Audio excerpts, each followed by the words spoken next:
హ్మ్. హాయ్ అండి అందరికి. ఈ ఇరిగింటమ్మ ఇదంటుంది, ఆ పొరుగింటమ్మ ఇదంటుందని మనం ఆళ్ళ మాటలు, ఈళ్ళ మాటలు పట్టించుకోకూడదండి.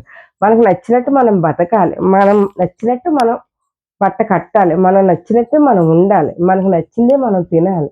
అంతే తప్పించి ఎదురోళ్ళకి చెప్పినట్టు మనం చేయట్లే మనకి ఎవరు ఆళ్ళు మనల్ని డబ్బులెట్టి మనకి ఏది కొనివ్వరండి. మన కష్టంతో మనమే కష్టపడి కొనుక్కొని ఏ సోకైనా మనం చేస్తాం. అంతేగాని చండాలంగా అయితే మనం అయితే ఏమి చెయ్యం కదండీ!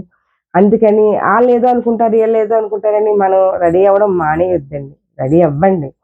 రెడీ అవ్వాలి. అందంగా ఉండాలి. ఈ రోజుని బట్టి డబ్బు ఎంత దాసామన్నది ఎవరు చూత్తలే. మనిషి నీట్‌గా ఉందా? లేదా? అన్నదే చూస్తున్నారండి ఈరోజు. ఈరోజు గోల్డ్‌కి కూడా ఇలువ లేదండి. కేవలం బట్టకి మాత్రమే ఇలువుంది. బట్టకి ఓన్లీ మేకప్‌కి. అలాగని చెప్పి నేను మేకప్‌లేయను.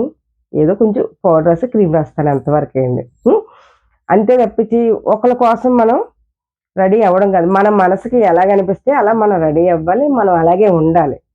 ఏండి నలుగురు 4 అనుకుంటారని మనం బతకొద్దు. మన కోసం మనం బతుకుదాం. ఓకే అండి? మన కష్టంతో మనం ఎన్ని సోకులైనా చేసుకోవచ్చు. అంతే తప్పించి ఎదరోళ్ళ కోసం మాత్రం మనం బతకొద్దండి. నలుగురి కోసం కాదు. మన కుటుంబంలో మనకి చెడ్డ పేరు రాకూడదు. మనం బయటికెళ్తే చెడ్డగా తిరగకూడదు. చెడ్డగా ఉండకూడదు. మంచిగా ఉండాలి. ఇంట్లో వాళ్ళకి పేరు తేవాలి. బయటున్నవాళ్ళు అంతే తప్పించి ఆలకిచ్చలేనివి మాత్రం మనం కొన్ని ఆలకిచ్చొద్దండి బయటోళ్ళ మాటలు. ఎందుకంటే ఆళ్ళకి ఇష్టం ఉంటే ఒకలాగుంటారు. ఇష్టం లేకపోతే ఒకలాగుంటారు. అదే మన కష్టాల్లో ఉన్నామనుకోండి, మన గురించి మాట్లాడతారు. ఏమని? ఇలా చిరిగిపోయింది, అలా చిరిగిపోయింది, ఇలా పాడైపోయింది, ఇలా నాశనం చేసిందంటారు. హ్మ్. కానీ మనకొక్క రూపాయి తీసుకొచ్చి ఆళ్ళెవ్వరు పెట్టరు కదండీ! మన కష్టమే మన అప్పులున్నా, ఏదున్నా మనమే తీర్చుకోవాలి. మనమే తినాలి. మన పిల్లలకి మనమే చూసుకోవాలి కాబట్టి, నలుగురు మాటలు పట్టించుకోవద్దండి.